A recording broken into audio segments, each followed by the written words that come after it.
L-Amministrazzjoni Nazzjonalista ddikjarat il-petizzjoni li ġabret il-fazzjoni Busuttil biex jitlaqqa Kunsill Ġenerali Straordinarju li matulu talbu li jittieħed vot ta' fiduċja f'Adrian Delija bħala invalida. Żvelat dan The Times of Malta li ġiet infurmata b'din id-deċiżjoni minn Francis Zammid-Demek, il-kap tal-Kummissjoni Elettorali tal-Partit Nazzjonalista.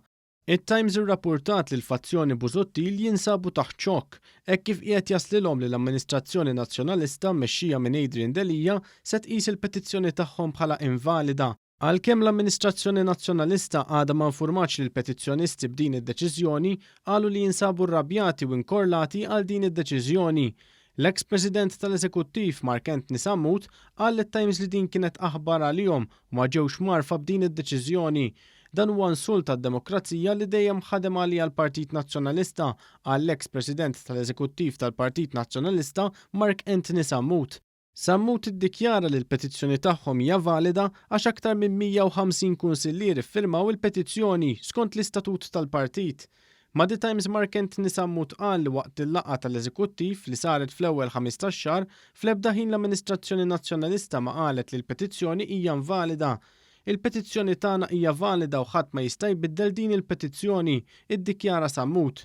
Tliet ġimgħat ilu l-fazzjoni Busuttil ppreżentat petizzjoni 200 firma ta' kunsillier nazzjonalista jitolbu sabiex isir Kunsill Ġenerali u titressaq mozzjoni ta' sfiduċja fil-kap nazzjonalista Adrian Delija wara li wassal lill-Partit Nazzjonalista għal ikbar żewġ telfiet elettorali. It-Times irrapportat li l-Partit Nazzjonalista qiegħed jinsisti li l-vot dwar Adrian Delija jittieħed biss jekk il-mistoqsija li se jivvutaw dwarha l-Kunsillieri Nazzjonalisti tintgħażel minn Adrian Delija.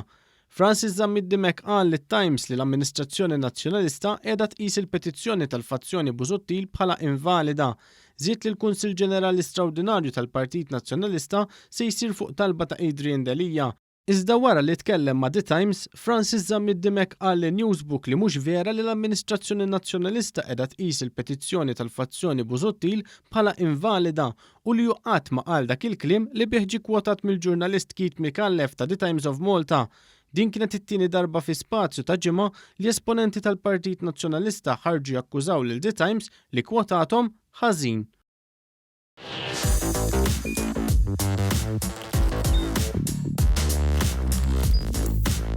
Idħol fuq one.com.mt u hemmhekk tista' tara l-programmi kollha li jxandru fuq One permezz ta' One Play.